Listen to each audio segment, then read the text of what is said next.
অর্ধেক রাতে ভাইরাল জিনিস ট্রাই করতে গিয়ে এমন অবস্থা হবে এটা কিভাবে জানতাম। দাঁড়াও প্রথম থেকে শেয়ার করছি। মানুষ রাতে ঘুমায় আর আমার মাথায় অদ্ভুত ভাবনা ঘোরে। তোমরা অনেকেই দেখেছো একটা ভাইরাল হেয়ার স্টাইল মানে হিটলেস কার্লস, সেটা আজকে আমি ট্রাই করব। আজ ঘুম পাচ্ছিল না, রিল দেখছিলাম, রিল দেখতে দেখতে হঠাৎ করে ভিডিওটা আমার চোখে আসলো এন্ড তখনই পেটের কিডনি নাড়া দিয়ে ওঠে আর আমাকে এক্ষুনি ট্রাই করতে হবে। সো বসে পড়েছি আমার চুলকে আজকে ম্যাগি বানাতে। এন্ড দেখো এই ভিডিওটা আমার চোখে পড়ে আর দিদির রেজাল্ট তো দারুণ এসেছিল। এবার আমার দেখার পালা যে আমার রেজাল্ট কেমন আসে বা আদেও কি এটা সত্যি নাকি কোনো ফেক কিছু। সো দেখতেই পারছো এখন বাজে রাত 12:30। হ্যাঁ, ইউজুয়ালি এত সকাল সকাল ঘুম হয় না, আর আজকে তো এত দারুণ একটা ক্রিয়েটিভিটি ট্রাই করব। দেখো ব্যাপারটা তোমরাও জানো আমরাও জানি যে যদি চুলে প্রচুর হিট স্টাইলিং করা হয় তাহলে চুলের অবস্থা কেমন হয়। মানে আমাদের হেয়ার ফল, ফ্রিজি হেয়ার, ওগুলো কিন্তু এই কারণেই হয় এত বেশি হিট স্টাইলিং করার জন্য। আর যদি হিট ছাড়া একটা দারুণ হেয়ার স্টাইল করা যায় তাহলে তো ভালোই হবে, তাই না? কিন্তু এই ছোট ছোট ব্রেড করতে যে এত টাইম লাগছিল, তোমরা হয়তো ভিডিওটা দেখছো 2 মিনিটের, বাট এটা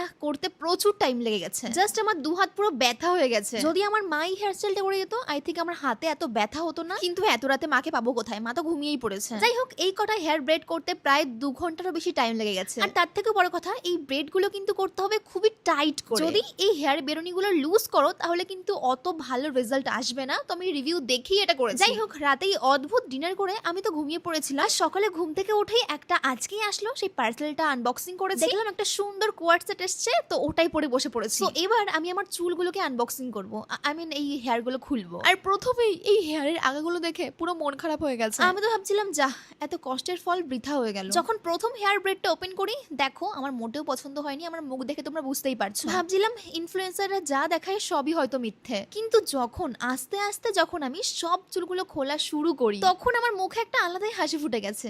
আর কি দারুণ লাগছে না দেখতে। যেমন হেয়ারে ক্রিম্পিং টুলস ইউজ করলে যেমন হেয়ারটা হয় তেমনই লাগছে, বাট অনেকটাই বেটার। সব থেকে বড় কথা, হিট ড্যামেজ হয়নি আমার হেয়ারে। আর পুরো চুলটা খোলার পর আমি তো নিজেকে নিজেই চিনতে পারছিলাম না। আরে এই সুন্দরী রমণীটা কে?